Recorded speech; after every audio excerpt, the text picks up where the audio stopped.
So, nun pong last na tumayo ako, 2 weeks ago, ah, ang ang naituro po sa atin ng Lord is we are gatekeepers. So, meron tayong iba't ibang gate sa buhay natin. Maraming entrance, kumbaga, patungo sa soul natin. So, merong eye gate, ear gate, mind gate, mouth gate, heart gate, hands gate, pati feet gate. Tapos, nagtatanong po ako talaga sa Lord, bakit kaya yun yung ibinigay sa akin ni Mama na topic ngayong araw. Kung bakit kaya yun yung una among all the gates. Pero mamaya po, malalaman, siguro magkakaroon tayo ng idea bakit. So sa tingin nyo po, among all the gates, ano kaya dyan yung pinakamadaling pasukan ng, pinakamadaling entrance, kumbaga, among all the gates of our lives? Alin dyan yung pinakamadali?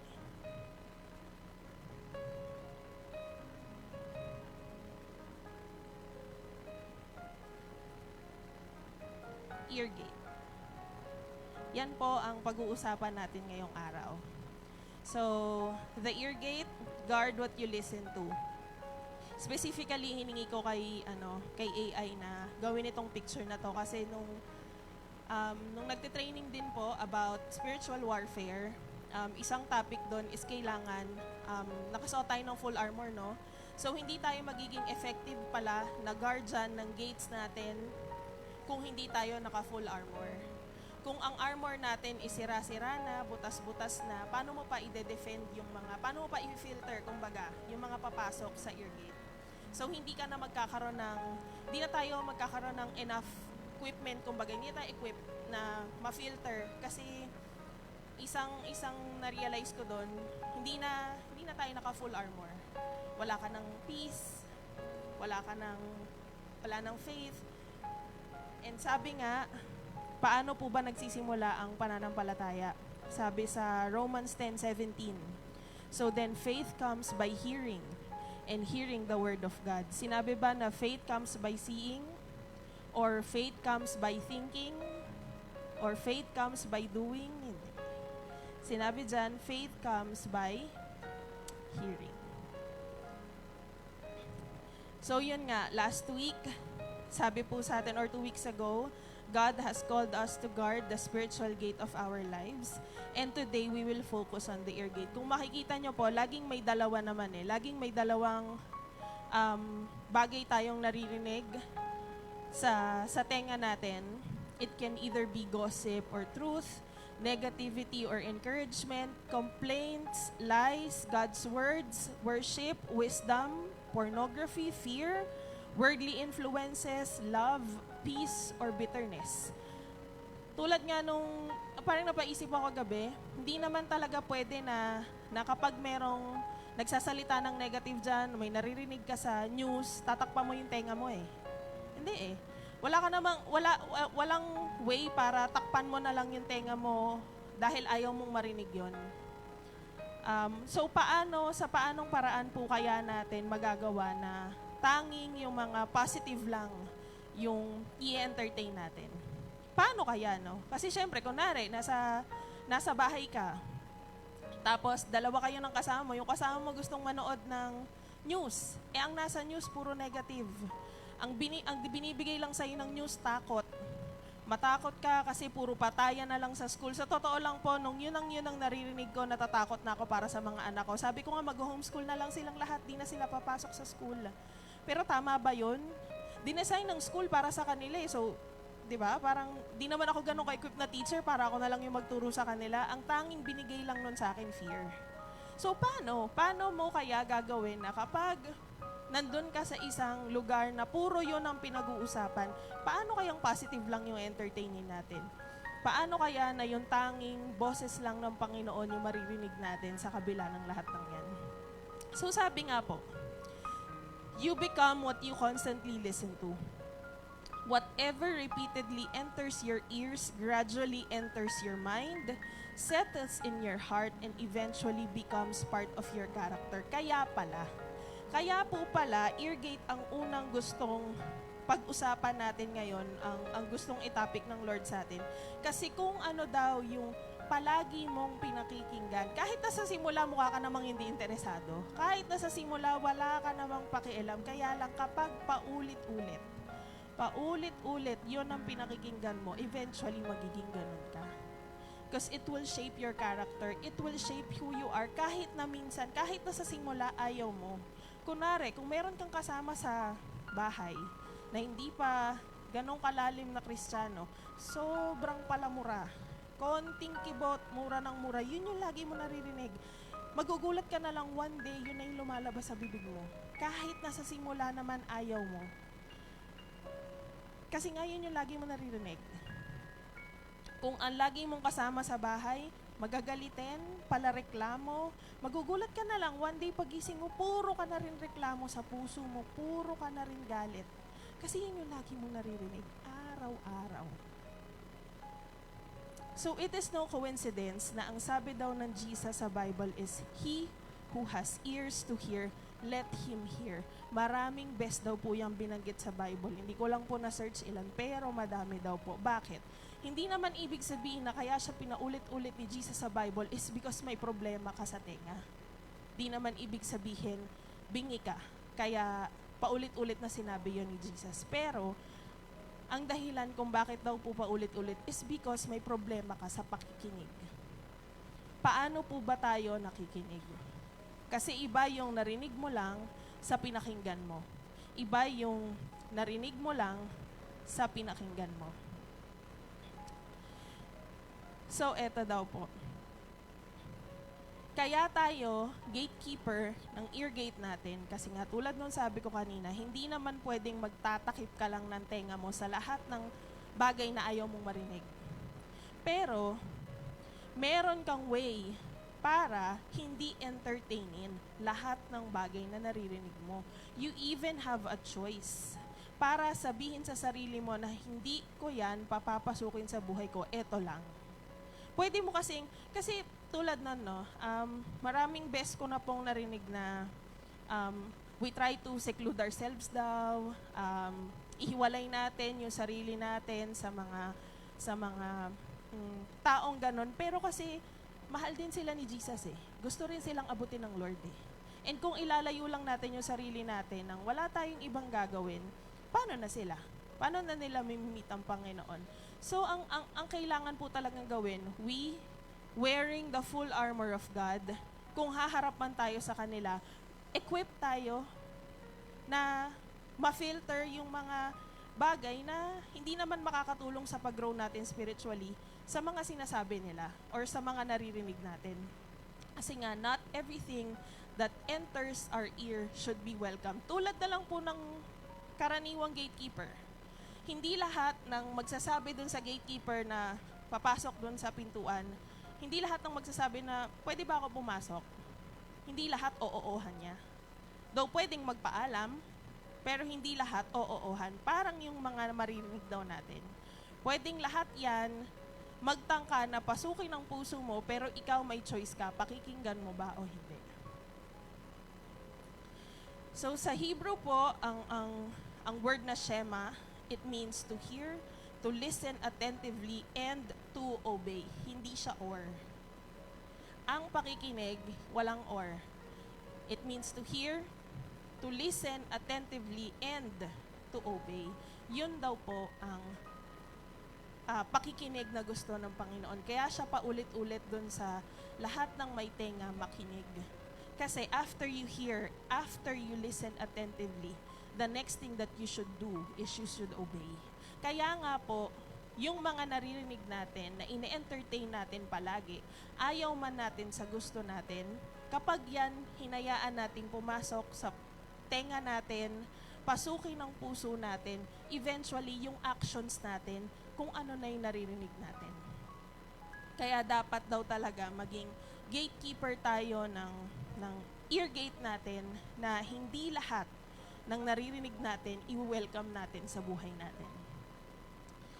So parang noong mga panahon daw po ng mga Jew, na whenever God said hear, He wasn't simply saying listen. He was saying, listen carefully and obey what you hear. Listen carefully and obey what you hear. So yan, tulad nga po dyan, sabi, hindi niya sinabi na, read, O Israel. Ang sabi daw ni Lord, hear. Because God knows that what people consistently listen to eventually shapes who they become.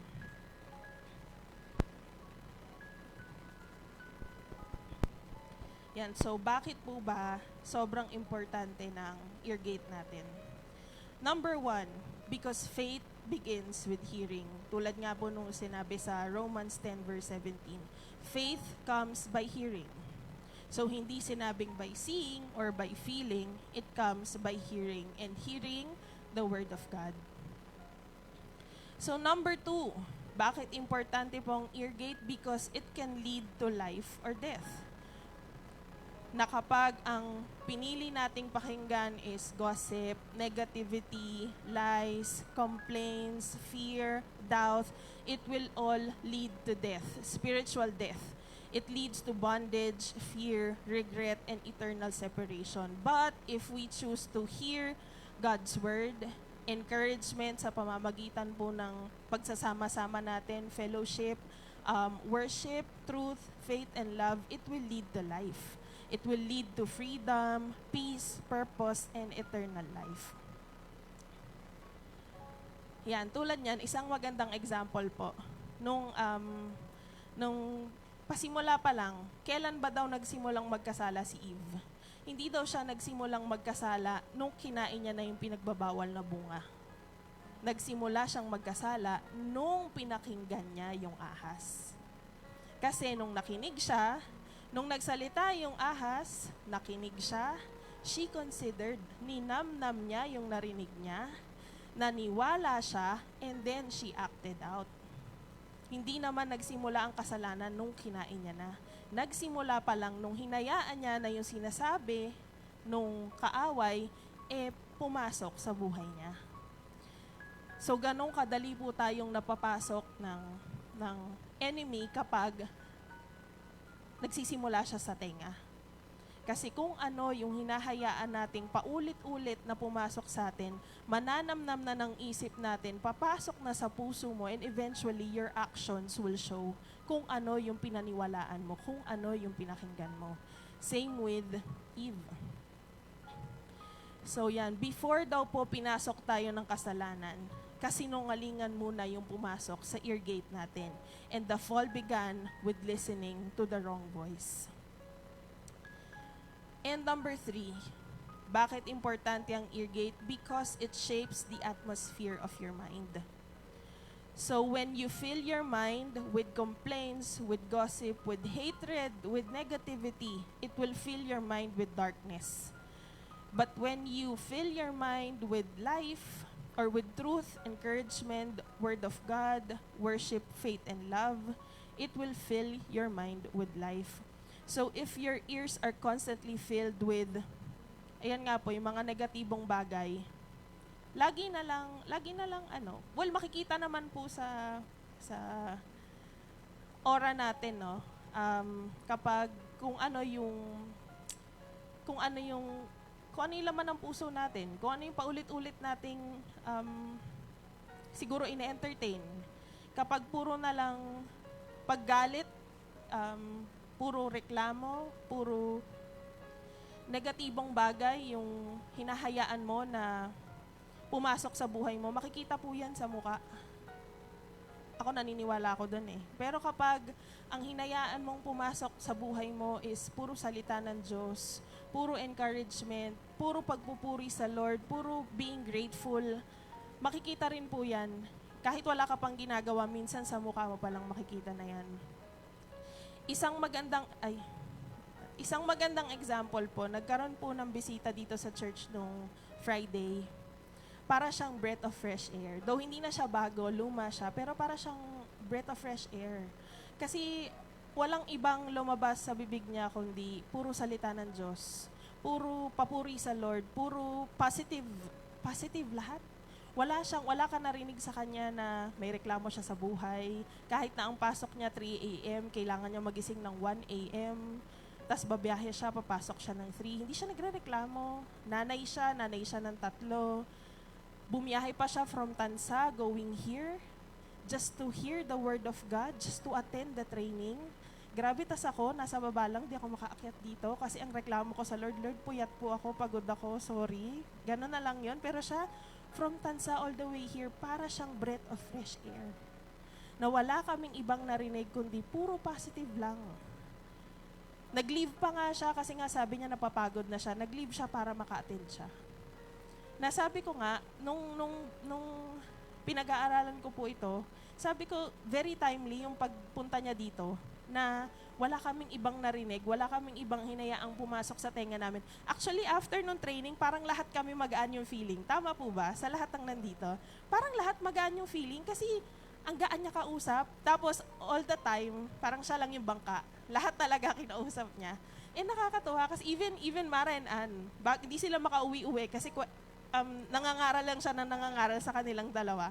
Ang gaan-gaan niya po sa puso. Sobrang gaan. Na puro ganun lang yung maririnig natin. Na kung lahat siguro tayo, ang mamumutawi lang talaga sa labi natin is puro papuri sa Lord. Pagbibigay pasalamat. Yung tipong may pinagdadaanan ka pero ang lumalabas sa bibig natin is Word of God. Tas yun yung maririnig ng mga tao sa paligid natin.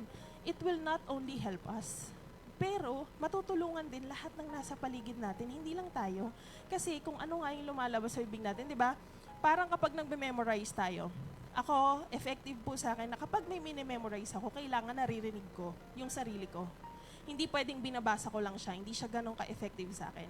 Paulit-ulit ko siyang sasabihin, pinapractice ko pa nga para masaulo ko. So, kung ano yung lagi nating pakikinggan, yun din po yung hindi naman dahil gusto mong i-memorize, pero yun yung mamumuhay sa'yo, yun yung mag-overflow sa'yo. Sabi nga po, ayan, sabi sa Proverbs 18:8, the words of a gossip are like choice morsels. Ang chismis daw po, bakit chismis? Siguro kasi ito yung pinaka-common, na akala po natin hindi siya magbe-bring ng negativity sa buhay natin, pero ang laking bagay niya. Ang chismis daw, hinalintulad po siya sa junk food. Sa fast food, McDonald's, Jollibee, ang sarap. Ang sarap sa simula. Chocolate, hotdog, yan, masarap lahat ng junk food. Pero, it may taste good for a while. Siguro 20 years mong kainin yan. Simula bata ka, after 20 years, ang hina-hina na ng katawan mo. Why? Because it will slowly eat you.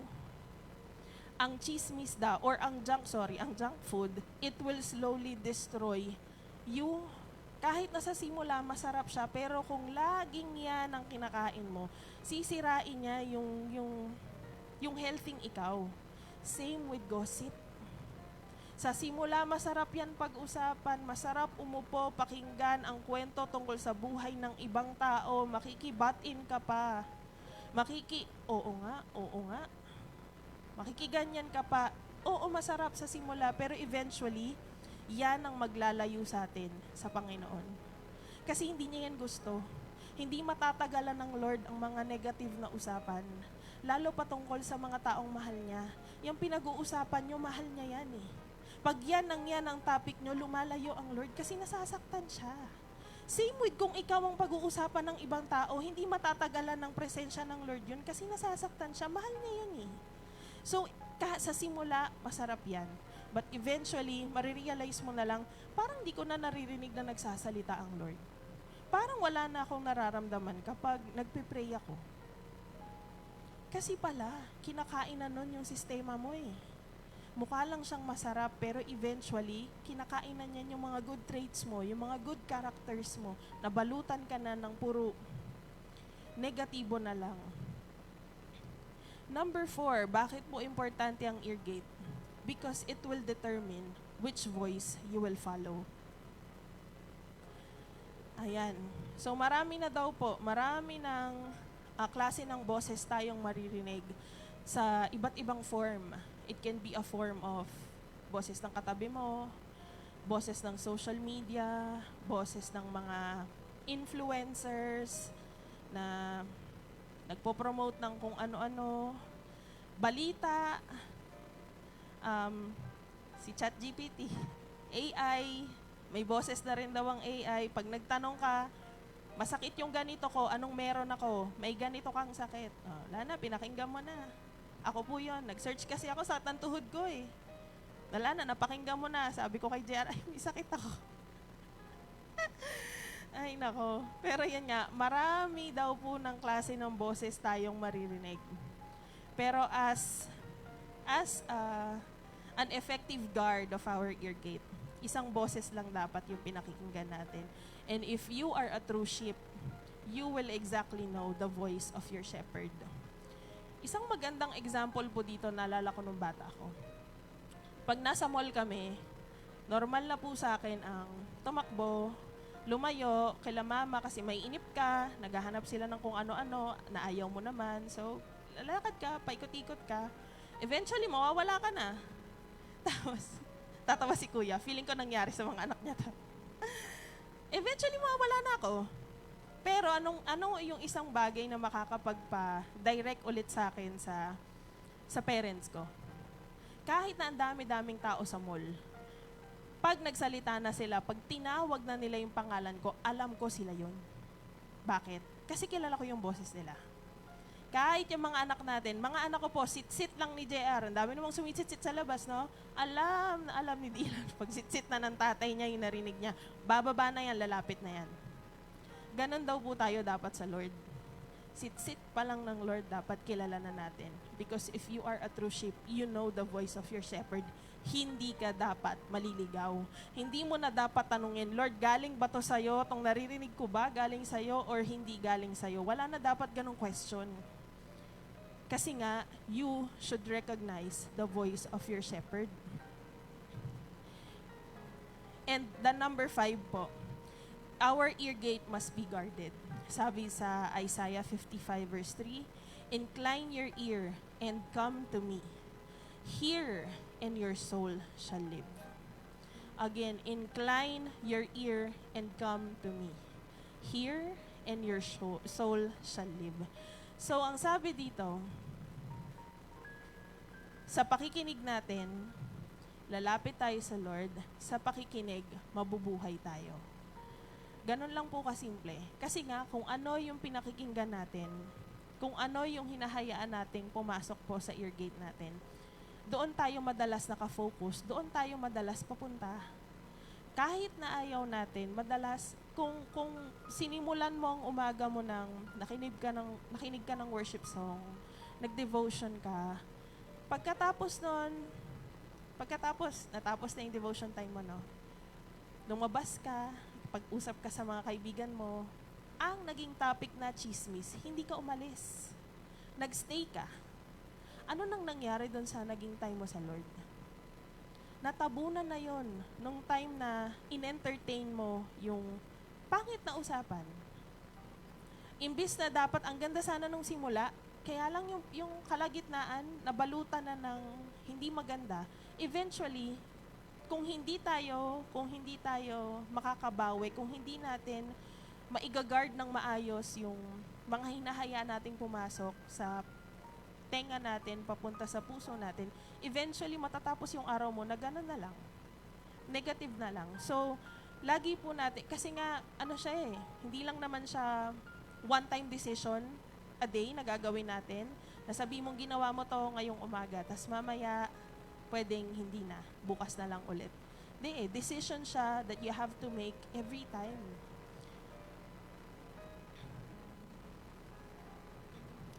So yan, sabi daw po dun sa verse na binasa natin, hindi sinabi ng Lord doon na, open your ears. Sabi niya doon, incline. I-direct mo yung ears mo papunta sa Kanya. Hindi basta sinabing, buksan mo yung tenga mo. Kasi nga, we have a choice. Tulad ng sabi ko po kanina, and not every voice deserves your attention. Pwedeng andyan siya, sumisigaw pa siya, sumisigaw ang takot, ang doubt, ang negativity, ang gossip, pero you have a choice. You have a choice At pwede mong sabihin dun sa boses na naririnig mo na, hindi, ayoko dito, hindi mo deserve ang atensyon ko. Kasi nga, ang tanging boses po na dapat sanang pinakikinggan natin is yung boses ng katotohanan, in which is ang boses ng Lord. So sabi po sa Isaiah 54 verse 6, "The Lord will call you back as if you were a wife deserted and distressed in spirit, a wife who married young only to be rejected, says your God." Sa totoo lang po, hindi madali na pagtugmain po tong dalawang message na to. Pero nung binigay siya sa akin, parang meron pa rin po akong question, pero medyo naliwanagan naman ako. Pero sabi ko nga, Lord, bakit Isaiah 54? Bakit yun yung gusto mong i-ugnay sa ear gate? Kasi daw po pala, sinulat ang Isaiah 54 nung time na ang Israel is na-reject, na-abandon, they felt forgotten and worthless because of the exile. Pero ang sinabi ng Lord sa 54 is, I will call you back. I will call you back. So notice, ang sabi ng Lord dyan, I will call you. So ano po yung gagamitin natin dyan? Gagamitin natin dyan ang tenga natin. Kasi before Israel experienced restoration, they first had to hear God's voice again. So many times our lives are not destroyed because God stopped speaking. Our lives become broken because we started listening to another voice. Narinig ko po to kay Tony Gonzaga. Meron siyang isang interview. Sabi niya doon, lagi naman daw po talagang may dalawang boses tayong maririnig. Isang malakas, isang very small, still voice. Yung malakas, madalas sumisigaw yan. Sumisigaw ng doubt, ng fear, ng wala kang kwenta, wala ka ng silbi, wala ka ng magandang kinabukasan. Yan daw ang sinisigaw ng malakas na boses. Pero yung maliit na boses, ang sinasabi lang daw nun, mahal kita. Halika, mahal kita. Dito ka lang, mahal kita. Pero bakit daw po kaya feeling natin mas malakas yung boses na puro negative? Bakit? Tulad nung minessage si Mama last week, nasaan ba ang serpent? Nasa paanan. Nasa paanan kasi natin kaya siya sumisigaw. And tayo, nasan tayo? Yung illustration na pinakita, saan tayo nakaupo? Nakaupo tayo sa lap. Tama ba? Katabi, nakaupo tayo sa tabi ni Jesus, kaya siya bumubulong. Ibig sabihin, mas malapit kasi siya sa atin, kaya maliit lang yung boses na akala natin, feeling natin ang layo ni Lord, kaya ang hina. Pero sa katotohanan, kabaligtaran. Ang kaaway kasi nasa paanan, kaya kailangan niya pang sumigaw para lang kunin ang atensyon mo.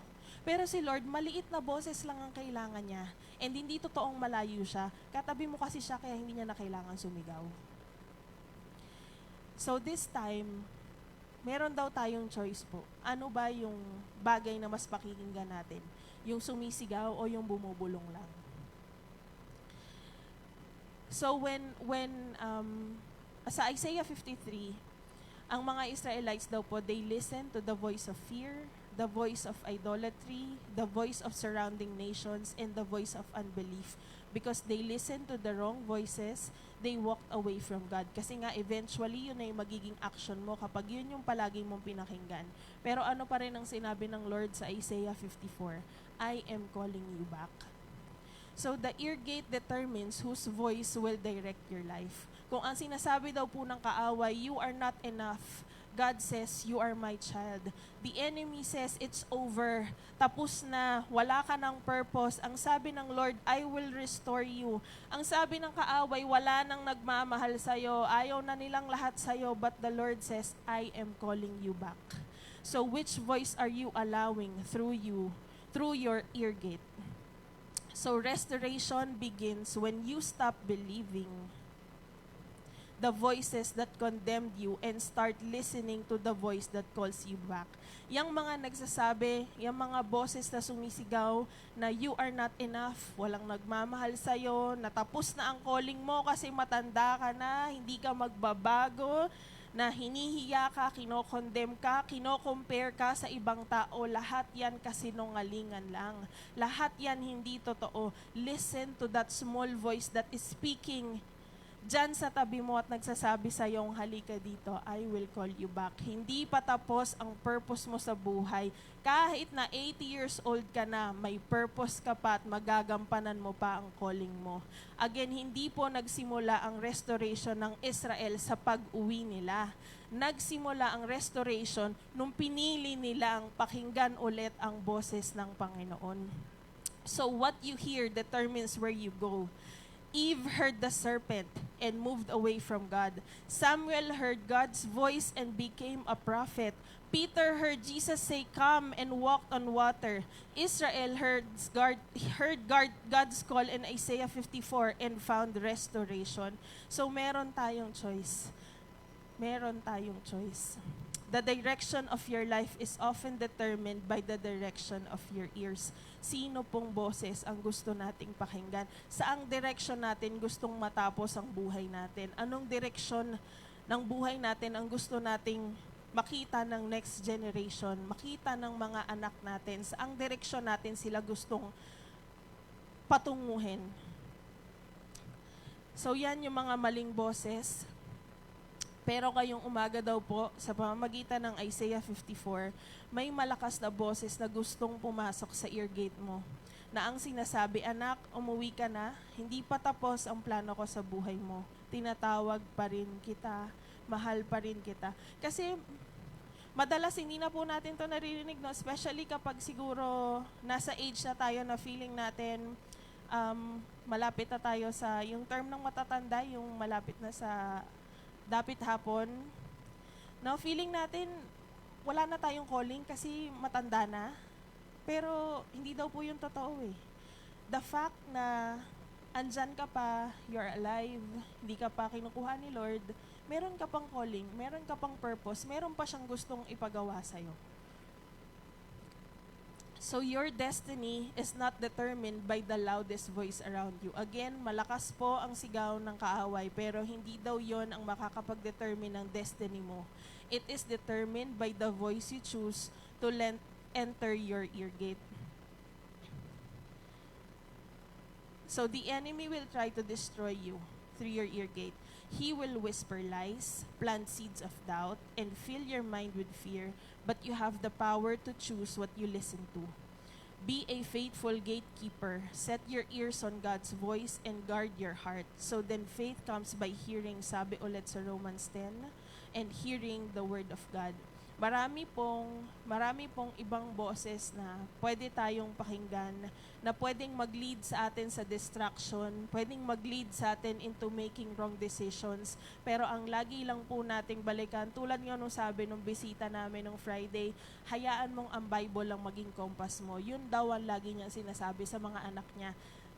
Oo nga no, sinabi niya kasi na pag lumabas tayo sa totoong mundo, kapag wala na tayo sa church, ang dami na nating boses na pwedeng marinig. Pag pumasok na sa school, pag nagtrabaho na, kapag nakahalubili ko na sa ibang tao, ang pwede mo pang madalas na marinig dyan, ginagawa naman na nila eh. Okay lang yan, gawin mo na rin. 'Di ba? Ang sistema po ng mundo, sobrang dumi. Na ang pwede mo na lang marinig talaga, okay lang yan, ginagawa na rin nila yan. Gawin mo na din. Sulat mo dyan, kahit hindi naman totoo, yan na din yung sinulat namin eh. Fill up kang form. Ano yung madalas dyan? Hingi kang indigency. Sorry, wala po akong alam na nangyayari ngayon pero based on experience po. Hingi kang indigency sa barangay. Di ka naman indigent. Yung totoo po, hindi naman. Sige, gawin mo na yan. Ginawa na rin namin yan. Di ba po? Di ba? Very common example. Pero indigent ba tayo? Hindi naman. Pero dahil ginagawa na ng iba, sige, gawin mo na din. Pero ano ba doon yung boses na dapat binabalikan natin? Hayaan mong ang Bible ang maging kompas mo. Maraming tao ang pwedeng magsabi sa'yo na ito na yung totoo ngayon. Pero ang babalikan pa rin natin isa lang. Ang salita pa rin ng Diyos. Tanungin natin lagi sa sarili natin, kapag ba ito yung pinakinggan ko, mapapalapit ba ako sa Lord or mapapalayo lang ako lalo? And kapag nasagot mo ng maayos yung tanong na yon, saka ka gumawa ng desisyon. Based sa kung ano yung pinakikinggan mo. So sabi ko, bakit ba ear? Ba't ba ear gate yung tinapik natin ngayong araw na to? Kasi pala po, ang ear, korte siyang puso kapag pinagdikit siya. And yung ear, kapag yan ang pinasok ng mga either positive or negative ang hinayaan mong pumasok dyan, yan ang magiging laman ng puso mo. Kaya pala yon ang gustong itapik ng Lord ngayong araw na to. Hindi nagkataon na nasa gitna ng heart ang word na ear. Kasi yan yung magiging laman ng puso mo eventually. And that will actually show sa actions mo afterwards. Tulad na lang ng mga binanggit ko pong example, si Eve, si Samuel, si Peter, Israelites, meron tayong another chance na binigay ang Lord kung ano yung gusto nating pakinggan. At this time, kayo na lang po ang makakagawa ng decision na yon. Which voice will you listen to? And after you make that decision, hayaan nyo pong makita nyo yung unti-unting pagbabago sa kung paano tayo nabubuhay araw-araw, makitungo sa ibang tao, gumawa ng decision, or even sa mga anak natin, paano tayo makitungo when we choose what to listen to. Yan lamang po. Marami pong salamat.